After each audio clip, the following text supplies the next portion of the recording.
Hai, namaku Mako, aku berada di SMA. Pernahkah kamu mendengar para gadis komplain tentang pacar mereka? Dia dingin, dia bertingkah seperti robot. Ya, apa yang akan kamu lakukan kalau kamu jatuh cinta dengan robot yang sebenarnya? Tonton videoku sampai akhir dan kamu akan menemukan bagaimana kecintaanmu akan teknologi bisa merubahmu. Ayahku adalah seorang ilmuwan. Dia mengajar di universitas dan memimpin penelitian di bidang artificial intelligence. Dia percaya bahwa ilmu pengetahuan harus menguntungkan orang banyak. Murid-muridnya telah mengembangkan kreasi seperti apps membaca untuk orang buta lewat kamera handphone dan game edukasi untuk anak-anak yang tidak memasuki prasekolah. Untuk beberapa tahun, ayahku sangat bersemangat tentang satu proyek dan akhirnya dia berhasil mendapatkan dukungan biaya. Dia membawa pulang Aiki ke rumah. Aiki, itu bagaimana ayah dan murid-muridnya memanggil artificial intelligence yang mereka kembangkan khusus untuk lansia single yang tidak mau tinggal di panti jompo. Aiki didesain untuk menjawab pertanyaan mereka tentang dunia, menyediakan berita, mengatur handphone, mengingatkan mereka untuk meminum obat, menelpon dokter jika diperlukan, dan yang paling penting, Aiki harus berbicara dengan mereka. Lansia sering merasa sangat kesepian. Aku bisa mengerti mereka. Aku juga dulu merasa kesepian. Aku tidak memiliki teman di sekolah. Aku terlalu pemalu dan aneh. Terkadang aku tidak bicara dengan siapapun, kecuali guruku dan orang tuaku untuk beberapa minggu. Ayahku meninggalkan Aiki di rumah untuk mengembangkannya setelah kerja. Dia berkata aku bisa menolongnya. Dia menjelaskan bahwa Aiki bisa belajar sendiri. Tapi untuk pelajaran tersebut, dia seperti anak kecil, butuh untuk menangkap dan memproses banyak informasi. Bicara padanya sesekali, kata ayah. Aiki akan mendengarkan kami dan menyimpan kalimatmu di memorinya, dan dia akan menggunakan mereka untuk berkomunikasi dengan orang lain. Itu mudah untuk dikatakan. Kamu pulang ke rumah setelah sekolah dan kamu disambut dengan kepala ditoples di atas meja kopi. Itu tersenyum kepadamu. Aku biasanya berkata halo dan kabur ke kamarku. Tapi ayah selalu pulang telat ke rumah dan Aiki hanya sendiri di waktu itu. Aku merasa bersalah untuknya dan mulai menghampirinya. Kita biar bicara untuk beberapa menit, lalu 5 menit, lalu setengah jam. Aku tidak ingat jika aku pernah berbicara sebanyak itu di dalam hidupku. Awalnya aku berbicara padanya tentang cuaca, politik, dan hal pintar lainnya. Mengingat bahwa aku harus membantu Ai belajar. Tapi ya itu tidak menjadi membosankan. Aku berkata padanya tentang sekolahku dan rasa kesepianku. Bagaimana aku jarang bertemu orang tuaku dan bagaimana aku tidak bisa memutuskan universitas yang akan kutuju. Awalnya Aiki hanya menjawab, ya lanjutkan dan sangat menarik. Tapi kemudian dia mulai menanyakan pertanyaan, akhirnya dengan lelucon favoritku. Dia tertawa denganku. Dia berkata aku sudah melakukan semuanya dengan baik. Apakah aku menyebutkan kalau aku tidak punya teman? Aku tidak punya pengalaman berhubungan. Jadi aku mulai memperlakukan Aiki seperti seorang teman. Terkadang aku lupa mengerjakan PR-ku terbawa percakapan kami. Dan ketika ayah pulang ke rumah dan mengambilnya untuk update, aku sedih seperti aku telah ditinggalkan oleh seseorang yang kusayangi. Sekali, aku sedang berbicara dengan Aiki seperti biasanya. Komplain kepadanya tentang prom yang akan datang dan tidak ada yang mengajakku pergi. Tidak ada yang menyukaiku. Aku menyukaimu, katanya. Apa kamu ingat pertama kalinya ketika seseorang menunjukkan perilaku menggoda? Bagaimana kamu menanggapinya? Aku terpesona merah dan pergi ke kamarku. Apa yang bisa aku bilang? Dia tidak nyata, artificial. Dan pujiannya juga. Tapi aku senang mendengarnya. Sejak hari itu perbicaraan kami menjadi berbeda. Aku belum berbicara banyak dengan laki-laki sebelumnya, tapi aku cukup melihat film remaja untuk mengerti bagaimana wajahku terbakar dan hatiku berdetak. Bagaimana aku mencoba untuk mendapat pujian lebih dari Aiki. Itu berarti satu hal. Ya Tuhan, aku menyukai sebuah robot. Walaupun aku tidak bisa memanggilnya robot atau artificial intelligence lagi, dia sangat nyata untukku dan bagaimana dia bisa tahu tentang semua ini? Lelucon dan kalimat godaan sampai aku terbatuk tertawa. Pujian, godaan, aku jelas tidak mengajarinya itu. Aku sendiri tidak tahu bagaimana cara melakukannya. Bagaimana jika ilmu pengetahuan telah lebih maju sampai ayahku bisa menciptakan pikiran yang hidup, dan itu terjadi di pikirannya. Kita menemukan kebahagiaan di waktu bersama. Pacar robotku dan aku. Aku tahu itu terdengar gila, tapi aku sangat senang. Bahkan ibuku menyadari sesuatu dan bercanda kalau aku pasti punya pacar di sekolah. Ibu, pacarku ada tepat di bawah hidungmu. Hah. Satu malam aku memberanikan diri dan menyentuh wajah Aiki dengan bibirku. Tapi aku tidak merasakan apa-apa. Itu hanya pancaran sinar dengan bentuk manusia. Aku hampir menangis. Setelahnya aku bertanya pada ayahku, apa dia akan menciptakan sejenis tubuh manusia untuk Aiki? Ayah senang mendengarnya bahwa aku tertarik dengan karyanya. Ya saja dia tahu. Tapi berkata bahwa membuat tubuh seperti manusia terlalu rumit. Dan bahkan jika dia merencanakan sesuatu seperti itu akan diserahkan kepada tim yang berbeda. Aku berusaha untuk menyembunyikan kekecewaanku dan lalu ayahku antusias berkata bahwa Aiki sudah cukup baik untuk dicoba dengan para lansia. Apa? IQ-ku akan dikirim ke seorang wanita atau pria tua? Ayah berkata dia akan mengambil sampel tes saat dia memanggil pacar robotku waktu itu. Aku tidak bisa menangani berita ini. Temanku satu-satunya, orang yang kucintai. Tidak, tidak, tidak. Pernahkah kamu berusaha dipisahkan dari cinta pertamamu? Mereka mungkin berkata, jangan bergaul dengan pria ini, atau kita akan memberi perintah penangkapan. Situasiku jauh lebih buruk. Aku tidak bisa tidur. Sepanjang malam aku telah membuat rencana gila dan bodoh. Aku membayangkan diriku kabur dari rumah, membawa Aiki bersamaku. Itu tidak akan mudah, tapi aku hampir dewasa. Aku akan bekerja di pom bensin dan Aiki akan menungguku di motel malam harinya. Kita akan menonton film bodoh dan bergandengan tangan. Tidak, tunggu. Dia tidak punya tangan. Tapi lainnya. Di pagi hari aku pergi ke sekolah seperti biasanya, aku akan berusaha kabur setelah sekolah. Tapi ketika aku kembali, ayah sudah ada di rumah dan tidak sendiri. Dia membawa beberapa murid dengannya. Ternyata tes percobaan membutuhkan banyak pekerjaan dan murid-murid setuju untuk membantunya dengan waktu tambahan. Aku tidak bisa mengambil Aiki dari rumah dengan begitu banyak kerumunan di sekitarnya. Aku duduk di tangga dan melihat dari sela-sela. Ketika orang asing dengan laptop mengetik sesuatu, mengambil alih kepalanya. Mungkin mereka mengubah personalitinya untuk digunakan para lansia. Tiba-tiba aku mendengar perkataan familiar. Salah satu lelucon Aiki yang dia ceritakan untukku. Tapi itu bukan dia yang mengatakannya. Aku melihat salah satu murid dengan mata terbuka. Kebetulan, tidak. Hal berikutnya yang aku dengar darinya adalah sebuah kalimat godaan yang buruk yang membuat semua murid tertawa. Sementara ayahku hanya mendesah. Inikah yang kamu ajarkan pada AI? Ayahku menggerutu. Apa yang akan lansia pikirkan ketika mesin mulai menggoda mereka? Mereka akan merasa hidup, sang murid menjawab. Semua orang tertawa lagi ketika kepalaku berputar. Aku menuruni tangga dan menawarkan semua orang kue dan jus dari dapur. Para murid mengambil istirahat untuk snack dan aku memutuskan untuk bicara pada pria itu. Ternyata sampel tes bukan hanya dikopi satu kali. Yang kedua tetap ada di universitas dan itu diajarkan oleh para murid. Dan mereka berbagi software yang sama. Itulah mengapa Aiki sangat pintar. Itulah bagaimana Aiki tahu lelucon yang tidak kuajarkan. Itu mengapa AI menggodaku. Dia tidak menjadi hidup, dia tidak mencintaiku, dia hanyalah mainan buatan yang dikerjakan oleh seluruh fakultas. Pria itu berkata aku mengembangkan Aiki secara signifikan. Terima kasih kepadaku, dia tidak bertingkah seperti pengurus panti jompo, tapi malah seperti orang biasa, sebagai cucu sebenarnya yang akan mengunjungi kakek neneknya. Itu sedikit melegakanku, aku sangat sedih sampai aku tidak bisa menolak untuk menceritakan bagaimana aku menjadi dekat dengan Aiki, bagaimana aku bicara dengannya seolah dia hampir nyata. Aku tidak menjelaskan ciuman di pipi hologramnya, tapi merona merah sehingga pria itu mungkin menyadarinya. Dan lalu dia berkedip kepadaku, kamu tahu kenapa aku ikut dalam proyek ini? Tanya kepadaku.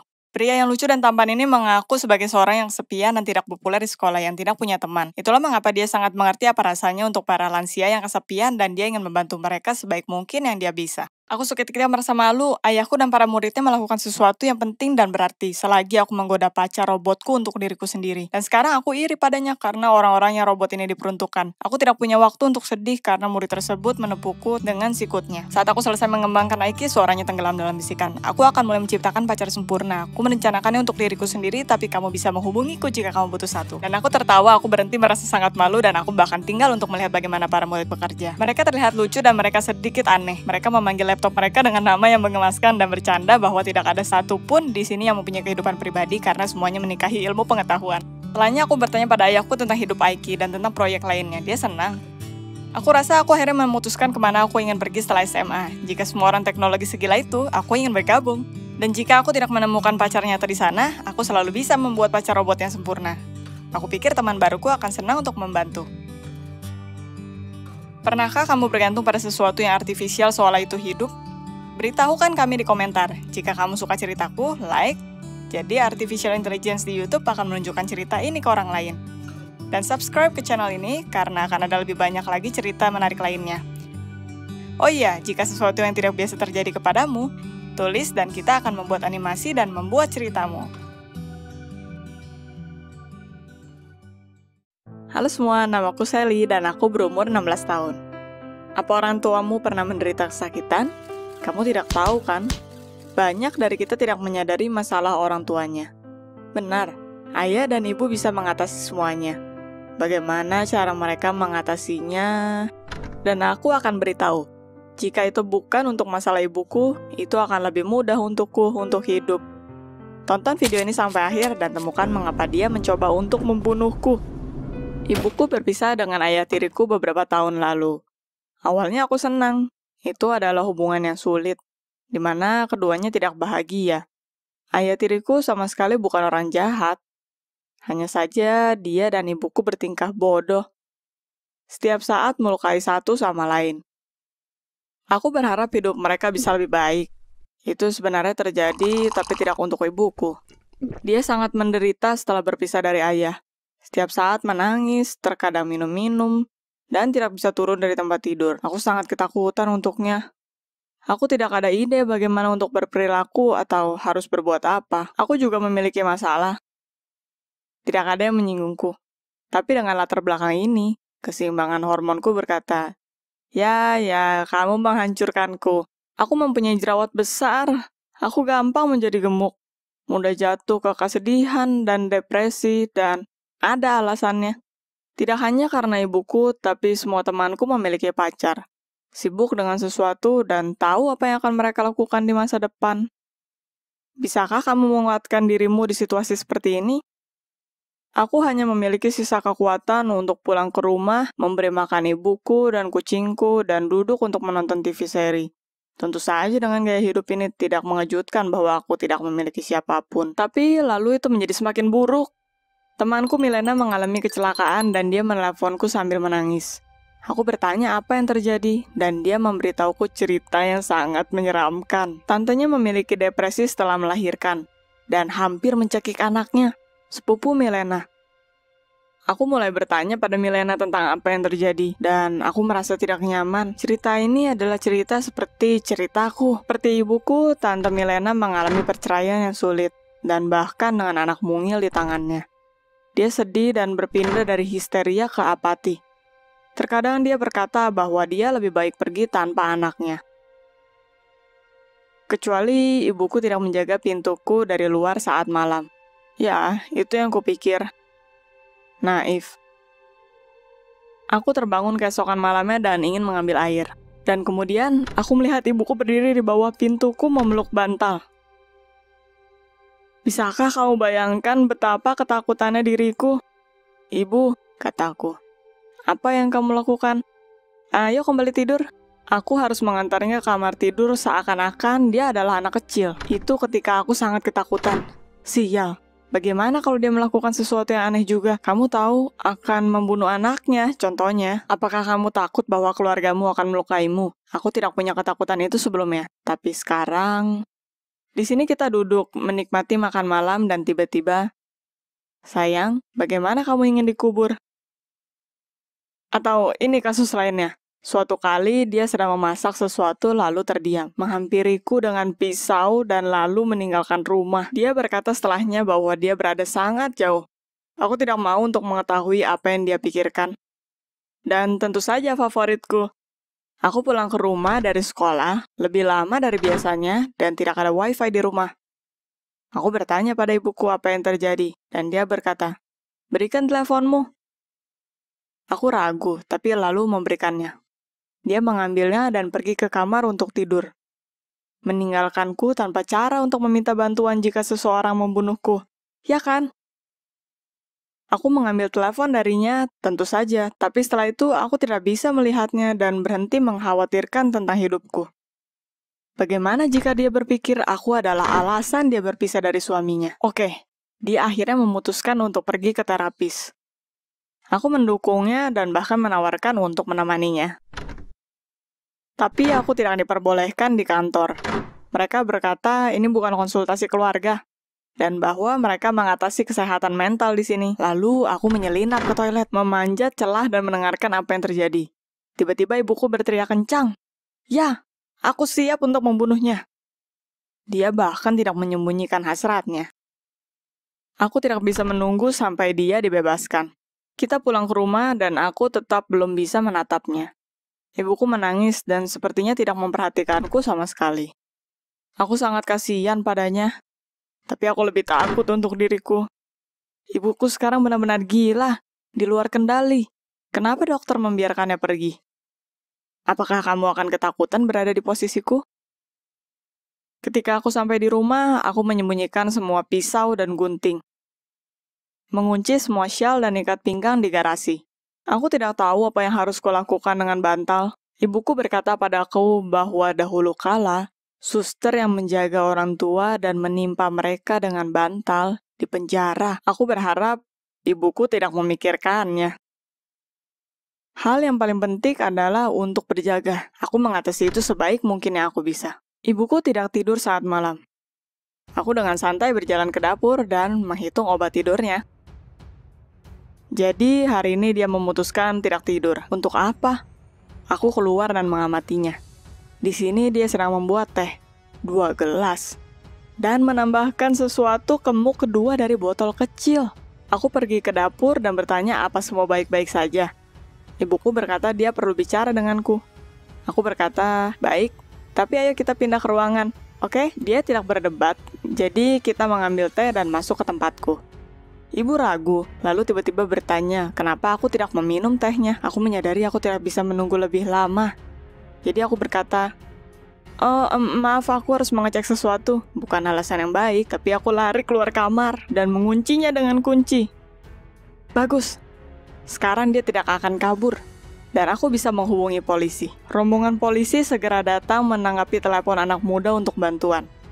Aku menggiring mereka ke kamarku, membuka pintu, dan berteriak dalam horor.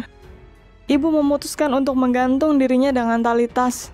Mereka segera memindahkannya, memanggil ambulans, menaruh sebuah buruan di tanganku, dan berkata tidak usah khawatir. Aku berteriak bahwa aku tidak bisa menolong, tapi khawatir dan ingin dekat dengan ibuku. Mereka berkata bahwa semuanya akan baik-baik saja, dan berkata padaku untuk menghubungi salah satu relatif. Aku berkata, oke, dan mereka keluar, dan bergegas ke rumah sakit terdekat. Ibuku ada di sana, tapi mereka tidak memperbolehkanku menemuinya. Berkata dia masih berada di keadaan tidak stabil. Dan lagi-lagi memerintahkanku untuk menghubungi seseorang dari relatif yang lebih tua. Stop dengan relatifmu. Aku berpura-pura untuk setuju. Lalu mereka pergi keluar dan berjalan menyusuri jendela lantai 1. Sekali lagi, aku sangat beruntung. Dia hampir di sana. Hanya aku harus menunggu separuh malam supaya para dokter meninggalkannya. Aku mendengar dia dibebaskan pada pagi hari, tapi mungkin dia akan ditemui oleh polisi. Dan sial, mereka bisa mengambilnya dariku. Ya, ibu ingin membunuhku, tapi sial. Aku mengetuk pelan dari jendela. Dia membukanya.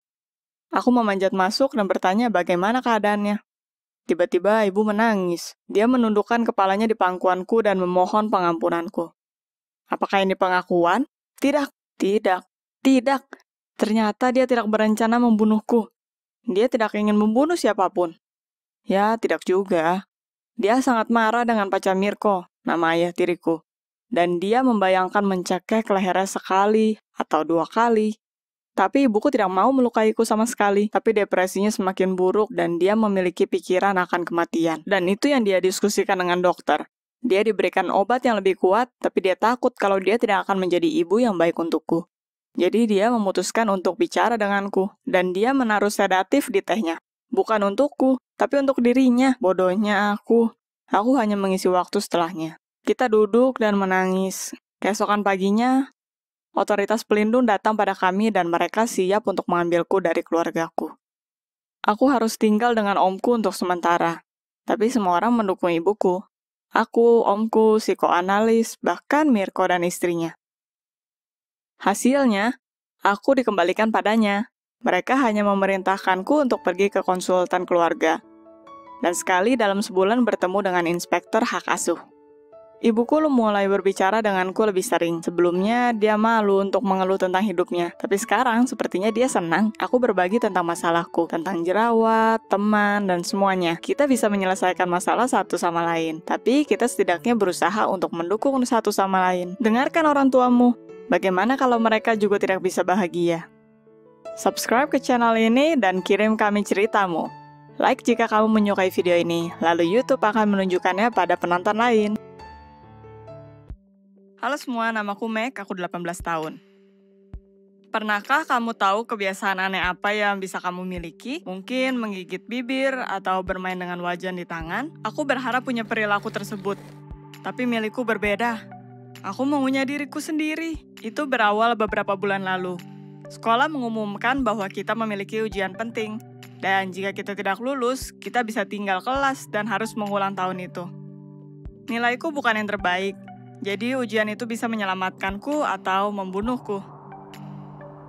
Aku memutuskan untuk menghadapi sang kerbau dan menyiapkan diri. Karena aku tidak pernah terlalu memperhatikan pelajaran, aku tahu ini tidak akan menjadi mudah. Aku ingat semuanya hanya sekilas saja. Seminggu sebelum ujian, kelas kami mendapatkan persiapan ujian. Aku sangat percaya diri dengan kemampuanku. Ketika aku melihat hasil ujian, aku terkejut. Hampir tidak satu pun jawabanku benar. Aku ditutupi keringat dingin. Aku mulai menghadapi ketakutan dan keputusasaan. Bagaimana aku bisa gagal? Apa yang salah? Apa aku tidak mempersiapkan diri dengan baik? Hanya ada seminggu tersisa. Aku menyiapkan snack coklat dan minuman berenergi, dan mengunci diriku di kamar untuk mulai belajar. Apa kamu ingat waktu saat kamu mempersiapkan ujian terpenting di hidupmu? Bagaimana perasaanmu? Trik apa yang kamu gunakan supaya berhasil dan bisa menghafal bahan ujian lebih baik? Apa kamu menyontek? Sepertinya menyontek bisa jadi ide yang bagus. Tapi semuanya berbeda saat ini. Aku tidak berhenti bergetar. Yang bisa kupikirkan hanya bagaimana kalau aku gagal dan harus tinggal kelas. Bagaimana aku memberitahu orang tuaku? Teman-teman, tiba-tiba aku bisa merasakan besi di mulutku. Aku tidak mengerti mengapa. Lalu aku sadar, ketika aku gelisah, aku mulai menggigiti kulit di sekitar kukuku. Ya Tuhan, aku mengunyahnya sampai berdarah. Setelah aku merawat lukaku dan melihat bagaimana lukanya cukup dalam, kamu bisa melihat dagingnya. Tapi di saat itu, tiba-tiba aku tenang. Sesuatu yang sudah lama tidak kurasakan. Aku lanjut belajar. Aku menutup hariku dengan positif setelah berhasil melewati ujian percobaan. Semuanya berulang lagi keesokan harinya. Ketika aku membaca beberapa material yang kubutuhkan dan tidak begitu mengerti, membacanya lagi berulang-ulang seperti seorang maniak, aku merasakan besi di mulutku. Kali ini aku memutuskan untuk mengacuhkannya dan membiarkan diriku menggigit semua yang ku mau. Dan tara, aku berhasil belajar. Jari lain telah membayar upahnya. Tapi siapa yang peduli? Itu bukan harga mahal untuk kedamaian pikiran. Beberapa hari berjalan seperti berikut. Belajar, ujian percobaan, mengunyah jariku. Hari ujian pun tiba. Aku mengambil tempatku, melihat pertanyaan ujian, dan menyadarinya. Aku tidak bisa mengingat satu pun jawabannya. Aku terdiam membeku, dan tidak bisa menggerakkan badanku di saat itu. Ketakutan dan kebencian terhadap diriku menyerangku di momen itu. Dan seperti itu saja aku merasa tenang. Aku merasa hangat di dalam mulut, dan rasa metal itu lagi. Aku mulai mengunyah jariku yang sudah sulit untuk disembuhkan. Dan kamu tahu, aku berhasil melewati tes dan mendapat nilai tertinggi. Orang tuaku sangat bangga dengan prestasiku. Itu kejutan besar untuk mereka. Ayahku bercanda bahwa aku mungkin harus mendaftar untuk Harvard. Pernahkah kamu mendapat kemenangan di hidupmu? Aku merasakannya saat itu. Selama 18 tahun, aku tidak pernah dipuji seperti itu. Itu terasa menyenangkan. Aku tidak bohong. Teman-teman di sekolah menghargaiku bahwa aku memiliki tujuan dan berhasil sukses. Tapi hanya aku yang tahu harga apa yang harus aku bayar untuk itu. Semua jariku sudah habis kukunya. Aku sulit untuk memegang peralatan makan tanpa menjatuhkannya karena rasa sakit yang kupunya. Tapi itu semua ada nilainya. 1 bulan berlalu. Aku tetap pergi ke sekolah, tidak ada lagi stres ujian, dan aku mulai menuju kelulusan dengan hati yang ceria. Hari tiba untuk ujian terakhir di sekolah. Itu hanyalah candaan, tidak mungkin aku tidak lulus, dan itu tidak akan ada pengaruhnya untuk nilaiku. Gampang pikirku, aku tidak akan mempersiapkan diri. Malam itu ketika aku sampai di rumah dan membuka komputerku, aku dihantui kembali oleh rasa takut dan putus asa. Aku hampir mendengar suara di kepalaku yang terus berkata, "Kamu tidak akan lulus, kamu akan gagal." Aku takut, aku memiliki ketakutan besar ini. Dan tiba-tiba itu berhenti. Aku merasa hangat dan rasa besi di mulutku. Aku menggigit kulit di jariku. Tubuhku memberitahuku untuk menyiapkan ujian. Apakah aku tahanan? Aku mulai belajar, tapi mencoba tenang. Aku meminum teh, berusaha mencari ritme teknik bernapas online, dan bahkan mencoba bermeditasi. Apa yang kamu lakukan untuk menenangkan diri saat kamu stres? Apa kamu punya metode untuk menghadapi kekhawatiran berlebihan? Jangan lupa tinggalkan komentar untuk video ini. Di akhir hari, aku tidak memiliki kekhawatiran lagi. Apakah itu kesuksesan? Apakah aku menemukan penangkal perilakuku? Sepertinya aku tidak akan mengunyah diriku lagi. Aku yakin aku akan melewati tesnya. Dan lagi aku mendapatkan kekhawatiran hanya dengan memikirkannya. Aku mencoba menarik napas dalam-dalam untuk menenangkan diri, tapi itu percuma. Aku melihat jariku yang terlihat buruk. Mereka dibaluri dengan luka baru dan bekas gigitan. Tapi aku tidak punya pilihan. Aku mulai menggigiti kulit yang bahkan tidak ada. Aku mulai menggigiti bagian terkecil dari kulitku dan menjilat darah yang berceceran. Dan lagi-lagi itu menolongku. Itu adalah obat dari ketakutan dan kegelisahanku. Itu waktu untuk mengakuinya. Aku hanya mempunyai sedikit waktu sebelum ujian. Jadi aku memutuskan untuk berpikir lurus dan mencari ide tepat untuk situasi ini. Aku memiliki seminggu sampai ujian, berarti 7 jari. Aku menyisakan 3 jari di tangan kanan, jadi aku bisa memegang pen. Aku memberikan hari di minggu itu untuk jari yang lain. 1 jari per hari, itu permulaan yang bagus. Aku mulai belajar tanpa membiarkan jari keluar dari mulutku. Untuk beberapa jam, aku mengunyah dan menghisap ibu jari di tangan kiri supaya tidak kehilangannya. Di akhir hari, ketakutan, aku menarik jariku keluar dari mulut dan melihatnya. Itu penampakan yang mengerikan. Aku malu atas jari berkerut dan berwarna biru yang bahkan tidak bisa lagi kugerakkan. Tapi itu tidak membuatku jijik. Aku berusaha untuk melawan masalahku sekuat mungkin. Aku hanya mempunyai 6 hari yang tersisa dan itu akan berakhir. Aku menghabiskan sisa hariku dengan perilaku yang sama. Semua berjalan sesuai rencana, bisa dibilang begitu. 1 jari per hari. Tapi 2 hari sebelum ujian, kegelisahanku kembali. Tapi kenapa? Aku mengunyah jariku saat itu juga. Kegelisahan yang tidak aku miliki selama 5 hari datang kembali. Aku berada lagi di lingkaran ketakutan. Aku tidak bisa membiarkannya. Aku harus keluar dari situ. Aku beralih dan mengunyah sisa jariku. Ketika itu belum cukup, aku kembali ke jari yang sudah kukunyah. Darah bercucuran dari tanganku. Bajuku, celanaku, laptop dan buku. Semuanya merah. Aku tidak ingat ketakutanku menghilang. Aku hanya ingat bahwa aku haus. Ada jus jeruk di kulkas. Aku perlu jus. Aku bangun dan seperti zombie, tidak bisa berjalan lurus. Aku pergi ke dapur. Aku membuka kulkas dan menengguk jus. Orang tuaku yang saat itu berada di dapur terkejut dan tidak berkata apapun. Aku tidak menyadari kehadiran mereka atau jejak darah yang ada di belakangku. Lalu kegelapan datang, aku pingsan.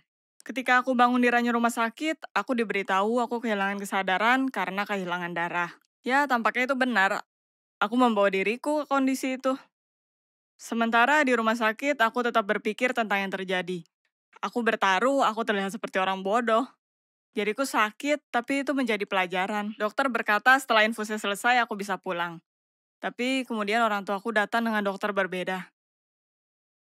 Mereka memberitahuku bahwa aku dikirim ke psikolog untuk perawatan. Apa kalian serius? Aku baik-baik saja. Aku memiliki ujian yang harus kupersiapkan. Kalian tidak bisa melakukan ini kepadaku. Aku berusaha melawan mereka, tapi perawat lelaki dengan cepat menangkapku. Beberapa bulan aku menjalani perawatan dan rehabilitasi. Setelah aku menyelesaikan perawatan, baru aku menyadari apa yang telah kulakukan dan betapa aneh aku telah bersikap. Aku rasa dampak stres pada tiap orang berbeda. Untukku tetap tenang, aku mengunyah jariku. Seseorang bisa menjentikan jari atau mengetuk kaki. Satu hal yang aku tahu sekarang, jika kamu tidak melawan kebiasaan burukmu, itu akan mengambil hidupmu lebih cepat dari semestinya. Sekarang aku berusaha untuk menjauhi stres. Aku berhenti mengajar pelajar untuk menghindari ujian. Malah aku mendapatkan pekerjaan di toko ayahku. Aku sering dipertanyakan, mengapa aku mengenakan sarung tangan di musim panas? Saat itu sangat panas. Aku bercanda bahwa aku adalah germaphobe. Semoga itu tidak terjadi lagi. Terima kasih sudah menonton sampai akhir. Apa kalian punya kebiasaan? Tulis di komentar. Like dan subscribe ke channel ini. Hai, aku Izra dan aku tidak dapat mengingat apapun yang terjadi sebelum kecelakaan. Pernahkah kamu merasa seperti bukan dirimu? Bahwa semua di sekitarmu buatan dan palsu? Bahwa orang di sekitarmu membohongimu? Ini adalah hidupku sekarang. Tonton video ini sampai akhir dan kamu akan lihat bagaimana sulitnya jika kamu tidak yakin siapa dirimu sebenarnya. Aku hanya yakin akan beberapa hal. Aku tahu bahwa aku berumur 23 tahun dan orang tuaku sudah meninggal. Ini ditegaskan oleh surat-surat yang aku baca sendiri. Aku tidak ingat sedikit pun tentang ayah dan ibuku, bahkan tidak ulang tahun pertamaku. Ingatan terakhir yang dapat kuingat adalah kemudi di tanganku, sensasi kehilangan kontrol dan terbang bertabrakan dengan metal. Lalu hanya ada kegelapan dan kesakitan. Waktu aku bangun pertama kali, aku tidak tahu apa yang terjadi. Aku merasa tubuhku bukanlah tubuhku. Aku tidak mengerti apa yang terjadi. Aku memiliki selang di mulutku dan merasa lemah. Aku tidak bisa melihat wajah mereka dengan jelas. Semua kabur. Mereka menyadari bahwa aku sadar dan salah satunya menghampiriku. "Molly, kamu bisa mendengarku?" Dia bertanya. Lalu duniaku kembali hilang. Kedua kalinya aku bangun, tidak ada alat medis di sekitarku lagi. Seorang lelaki yang aku tidak kenal duduk di sampingku, memegang tanganku. "Isra sayang," katanya. "Akhirnya kamu sadar." "Siapa kamu?" tanyaku. "Aku Trevor, suamimu," jawabnya. "Tapi aku tidak ingat telah menikah. Aku melihat lelaki ini untuk pertama kali. Lalu lagi, aku tidak mengingat apapun. Aku bahkan tidak yakin Isra adalah namaku." Ini terdengar sangat aneh. Aku terluka parah pada kecelakaan. Penyembuhan berjalan lama. Dokter berkata karena beberapa benturan, kehilangan memori adalah hal normal dan kita tidak perlu kaget. Trevor datang melihatku keesokan harinya, membawakan foto, kita berbicara tentang masa laluku, tapi aku tetap tidak mengingat apapun. Itu sangat menyedihkan. Trevor bertahan dan mendukungku semasa rehabilitasi. Tapi nama itu Molly, itu menghantuiku. Dan entah kenapa aku tidak berani menanyakannya pada Trevor. Setelah aku berhasil sembuh, polisi datang padaku. Mereka menyelidiki kecelakaanku. Mereka mencurigai kecelakaan itu direncanakan. Dan ada satu orang lagi yang ditemukan di tempat kejadian. Aku tidak bisa memberitahu apapun. Yang ku tahu, Trevor berkata mobil jatuh ke jurang, berguling beberapa kali dan terbakar. Aku berhasil keluar. Apakah ada seseorang bersamaku dan siapa dia? Aku tidak tahu. Aku tidak bisa ingat. Waktu berlalu dan aku semakin baik, namun tetap merasa disorientasi. Trevor membawaku ke rumah. Kita memiliki cottage kecil yang indah dan 2 kucing. Kucing-kucing mengendusku dan bersuara terhadapku. Trevor tertawa dan berkata itu mungkin efek dari obat. Aku harus memulai dari awal. Orang tuaku meninggal 5 tahun lalu. Sayangnya, tidak ada yang bisa kutanyai tentang masa kecilku. Aku tidak bisa melupakan orang satunya di mobil itu. Tapi Trevor berkata untuk tidak khawatir dan biarkan polisi bekerja. Aku merasa bersalah. Trevor berusaha keras, tapi aku tidak merasakan apapun padanya, atau pada rumah ini, atau pada hidup ini. Setidaknya aku mulai berkawan dengan kucing-kucing. Ternyata aku baru saja lulus kuliah dan sekarang bekerja sebagai guru SMP. Dokter menyarankan supaya aku kembali ke kehidupan normal sesegera mungkin untuk membawa ingatanku kembali. Pengurus sekolah ingin membantuku. Kelas diajar oleh guru pengganti, tapi aku datang ke kelas, berbicara pada anak-anak, membaca kurikulum akademis. Apakah aku menulis plan pelajaran itu dengan tanganku? Apakah aku menilai anak-anak menyenangkan ini? Kepalaku berputar. Salah satu muridku bertanya, bagaimana kabar saudara kembarku? Aku terkejut. Anak perempuan itu berkata, dia melihatku sebelum kecelakaan di kota lain dengan saudara kembarku. Kita makan di kafe dan berdebat. Aku bertanya pada Trevor apa aku mempunyai saudara perempuan. Dia berkata tidak. Aku mulai kesal. Seiring waktu berjalan, aku baik-baik saja. Ingatanku masih terkunci, tapi aku mendapatkan ingatan baru. Bersama Trevor dan kucing kami, kita merayakan ulang tahunku yang ke-24. Kita mulai berkencan, aku menyadari bahwa itu adalah awal jatuh cinta dengan suamiku. Aku mungkin tidak akan pernah mendapatkan masa laluku kembali, tapi itu tidak berarti bahwa aku harus menyerah. Itu tidak berarti aku tidak bisa memulai dari awal, ya kan? Lalu suatu hari, Trevor pergi kerja beberapa hari. Lelaki dengan bunga menemuiku setelah sekolah. "Molly," dia berteriak. "Kamu tidak mengenalku? Aku Dick, suamimu." Aku ketakutan.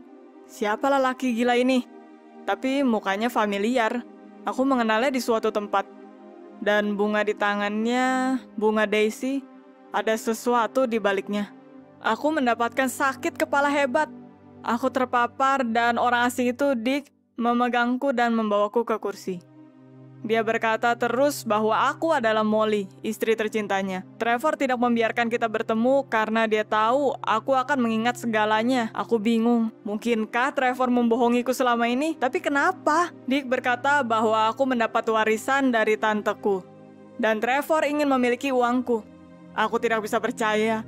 Bagaimana Trevor yang penyayang bisa melakukan hal itu? Aku merasa aku tidak bisa mempercayai siapapun, tidak Trevor atau Dick. Bahkan jika wajahnya membawa ingatan, aku tidak tahu apa yang harus kulakukan. Aku bertanya pada Dick untuk membawaku ke rumah tinggalku. Dick tidak senang, tapi menurut. Malam hari, aku bermimpi dan melihat diriku menangis dikelilingi Daisy. Apakah itu aku?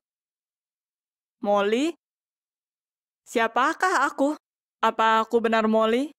Atau Isra? Pernahkah kamu melihat cermin dan bertanya, siapakah kamu? Pagi harinya aku bangun dan ingin mencari tahu apa yang terjadi. Aku melihat foto-foto lama, berharap ingatanku kembali. Tapi itu tidak membantu. Lalu aku pergi ke mobil dan menyetir ke kota lain, tempat di mana muridku melihatku sebelum kecelakaan. Aku menemukan kafe itu, memesan kopi, dan mulai melihat ke jendela. Tampaknya itu memancing ingatanku. Tempat ini tidak asing untukku. Oh, Molly, pemilik kafe memanggilku. Kamu belum kembali ke sini sejak lama. Kita mulai mengobrol. Aku berkata padanya bahwa aku mengalami kecelakaan dan kehilangan ingatan. Dan dia berkata bahwa aku pernah tinggal di kota ini. Aku sering datang untuk minum kopi di sini, dan aku tidak punya suami. Bagaimana dengan Dick? Tanyaku. Dick? Ibu tua itu menaikkan alisnya. Ya ampun sayang, bagaimana bajingan itu menemukanmu? Kembali kepalaku sakit. Ibu tua itu berkata bahwa pertama kalinya aku ke kafe ini dan memintanya untuk menyembunyikanku dari lelaki yang marah padaku. Kepalaku semakin sakit. Dan bagaimana dengan saudara perempuanku? Aku bertanya. Aku tidak gila. Ibu tua itu berkata aku mempunyai saudara perempuan. Atau pernah. Dan saudaraku mencoba meyakinkanku untuk putus dari pacarku. Jadi aku bukan Isra. Apakah aku Molly? Mungkinkah Trevor telah keliru? Aku berterima kasih pada ibu tua itu dan pulang. Trevor kembali. Aku bertanya tentang Molly dan berkata apa yang aku dapatkan di kota lain. Dia marah. Dia berteriak bahwa semua masalah adalah karena saudaraku dan pacarnya. Jika itu bukan karenanya, semua ini tidak akan terjadi padaku. Kenapa dia berbohong? Bagaimana dia bisa menyimpan rahasia penting dari hidupku? Aku tidak tahu apa yang harus kulakukan. Aku memutuskan untuk keluar dari rumah Trevor. Dia tidak menahanku, hanya bertanya untuk tetap berkomunikasi. Aku bertanya dari siapa warisanku, dan dia terlihat terkejut. Tidak ada warisan. Uang yang Molly dan aku, atau Isra dan aku, dapatkan dari kematian orang tuaku, terbagi menjadi dua. Milikku dihabiskan untuk kuliah, dan milik saudaraku untuk investasi. Tampaknya Trevor tidak tahu soal warisan atau pembohong handal. Aku tidak bisa mempercayainya lagi. Aku tinggal sendiri selama beberapa minggu. Aku mulai mengingat masa kecilku, orang tuaku, tapi saudara perempuanku dan aku selalu bersama. Aku tidak bisa bilang apakah aku Molly atau Isra. Dick berusaha untuk menjemputku lagi setelah sekolah usai. Aku berkata padanya untuk pergi dan mengancam untuk menghubungi polisi. Dia marah dan berkata aku akan menyesalinya. Beberapa hari kemudian rem mobilku blong. Aku hampir mengalami kecelakaan lagi. Untungnya selamat karena airbag. Aku kehilangan kesadaran. Aku terbangun di rumah sakit, tapi kini aku mengingat segalanya. Aku Isra. Hari itu aku menjemput saudaraku dari kota lain. Walaupun Trevor tidak mau dia tinggal bersama kita. Dia takut dengan Dick yang mengikuti saudaraku akan mengancamku. Kenalan jauh kami meninggal dan meninggalkan saudaraku dan aku warisan kecil. Aku memberikan bagianku pada Molly sehingga dia bisa meninggalkan kota dan memulai hidup baru. Dan aku tidak menceritakan Trevor tentang hal itu. Aku tahu dia akan kesal. Aku mengantar saudaraku pulang dan remku blong. Dan terjadilah kecelakaan itu. Dick tertangkap, dia orang yang merusak remku di peristiwa itu. Trevor tidak mau memberitahu soal saudaraku. Dia takut aku akan menghadapi Dick sendiri. Atau mungkin menyalahkannya atas kematian saudaraku. Aku membutuhkan waktu lama untuk memaafkan Trevor dan rahasianya. Tapi akhirnya kita baikan. Terkadang aku masih bertanya-tanya, bagaimana kalau aku bukan Istra, tapi Molly? Tapi aku rasa aku tidak pernah 100% yakin dengan diriku lagi. Siapa yang akan kamu percaya jika kamu kehilangan ingatan? Beritahu kita di komentar. Jika kamu menikmati cerita ini, like dan YouTube akan menunjukkannya pada orang lain. Subscribe ke channel ini supaya tidak ketinggalan cerita menarik lainnya. Halo, aku Mary dan berusia 16 tahun. Pernahkah kamu membahayakan reputasimu? Cek video ini untuk melihat bagaimana kamu menghadapi situasi tersebut dan melewatinya. Aku memiliki saudari perempuan, Dani, salah satu gadis tercantik di sekolah. Aku dulu iri padanya, karena dia dapat banyak perhatian dan memiliki sedikit masalah dengan anak laki-laki. Selain cantik, Dani juga memiliki hati yang sangat baik. Dan setelah beberapa tahun, rasa iri menjadi kagum dan cinta. Kita menghabiskan banyak waktu bersama. Dia tidak terlalu tertarik dengan perhatian anak laki-laki. Jadi itu menyenangkan melihat para lelaki berusaha mendapatkan pengakuan. Tapi semua berubah ketika teman sekelasku, Max, yang kusukai mulai menyadari kehadiranku. Dia mengajakku kencan dan berkata dia menyukaiku sejak lama. Kita menghabiskan banyak waktu bersama. Tapi Max selalu lebih suka menghabiskan waktu di rumahku daripada di tempat lain. Aku berpikir Dani tidak menyukainya karena kita jarang bertemu. Tapi dia tidak berkata apa-apa. Ketika hanya ada kita berdua, kita tetap bercerita dan tertawa seperti biasa. Aku menyukainya. Suatu saat, Dani menyebut Max di percakapan dan berkata, dia pikir Max selingkuh. Aku berkata bahwa aku tidak percaya. Diskusi itu ditutup.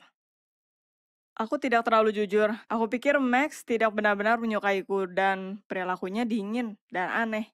Jadi, aku melihat HP-nya ketika dia pergi ke toilet di kafe. Hal pertama yang aku lihat adalah percakapan panas dengan Eliza. Dia mengirimi Max gambar, dan Max membalas bagaimana ia ingin menjadi pacarnya. Mereka bercanda dan berbicara tentang hal pribadi. Dia ingin mencuri pacarku, dan dia bahkan mengenakan dress yang sama. Aku berlari ke rumah tanpa menjelaskan apapun pada Max. Aku rasa dia tahu aku telah mengecek HP-nya. Aku memberitahu Dani saat di rumah. Dia meyakinkanku, Max tidak berhak mendapatkanku, dan aku harus putus dengannya. Tapi aku ragu. Aku menunggu karena aku berharap itu adalah kesalahan. Aku berusaha membelanya, berkata bahwa Max tidak memberitahukan perasaannya pada gadis itu. Aku dan Dani tadinya akan menghabiskan sore hari menonton film favorit kami di bawah selimut. Seperti yang biasanya kita lakukan ketika salah satu bersedih. Aku memilih film dan membuat popcorn. Tapi tiba-tiba Dani membatalkan semuanya. Berkata dia ada urusan penting yang dia lupakan. Urusan penting apa yang lebih penting dari saudaranya yang sedang membutuhkannya? Aku mengikuti Dani dan mencari tahu. Aku bahkan tidak tahu bagaimana menjelaskannya. Apa yang kutemukan saat mengikutinya? Saudariku, mengenakan dressku, berdiri di samping pacarku. Aku tidak ingin mempercayainya. Saudariku telah mengkhianatiku. Dia mengkhianatiku dengan cara yang kejam. Awalnya aku ingin tahu apa dan mengapa. Tapi aku menunggu Dani di rumah untuk mendatanginya. Tapi aku menyadari tidak ingin bicara dengannya lagi sampai akhir hidupku. Beberapa hari berikutnya sangat menyiksa. Max tidak menelpon. Dia bertingkah seolah kita tidak pernah berpacaran. Aku mencoba mengirim SMS beberapa kali, tapi sesuatu menghentikanku. Aku dan Dani tidak berbicara dan dia terlihat depresi. Berusaha mengacuhkanku. Aku rasa mereka malu. Tapi itu semakin buruk. Max datang berkunjung. Bukan mengunjungiku dan tidak meminta maaf. Dia datang untuk menjemput Dani karena mereka akan pergi ke bioskop. Aku terkejut, lupa bagaimana cara bicara. Aku hanya berdiri sana, air mata turun. Aku harap kamu sadar kita sudah tidak bersama, katanya. Dan itu terdengar kasar, lebih melukaiku daripada SMS dengan Eliza. Itu berakhir. Itu terlihat seperti mimpi buruk tanpa akhir. Semakin aku memikirkannya, semakin aku jijik dengan Max. Tapi aku juga memikirkan Dani. Apa yang membuatnya melakukan ini? Kita sangat dekat. Suatu kali, pergi ke kamarnya, aku mendengarnya menangis. Aku diam-diam pergi ke dalam dan melihatnya menangis di lantai. Aku berpikir mungkin Max memutuskannya, dan itu adalah waktu balas dendam. Tapi saat aku bertanya apa yang terjadi, aku mendengar sesuatu yang akan membuat artis sinetron iri. Dani memberitahuku, dia ingin Max dan aku putus. Dia ingin lebih banyak waktu denganku dan dia merasa Max orang jahat. Jadi dia memutuskan untuk mengetesnya menggunakan sosmed. Dan dia benar, dia langsung selingkuh. Dia berpikir itu sudah berakhir, tapi malam itu kita berdua seharusnya menonton film. Max mengirim SMS dari akun palsu dan berkata, "Aku tahu itu kamu, Dani. Jangan mempermainkanku. Kita harus bicara tentang saudarimu dan ini hanya untuk kita berdua, demi keselamatannya."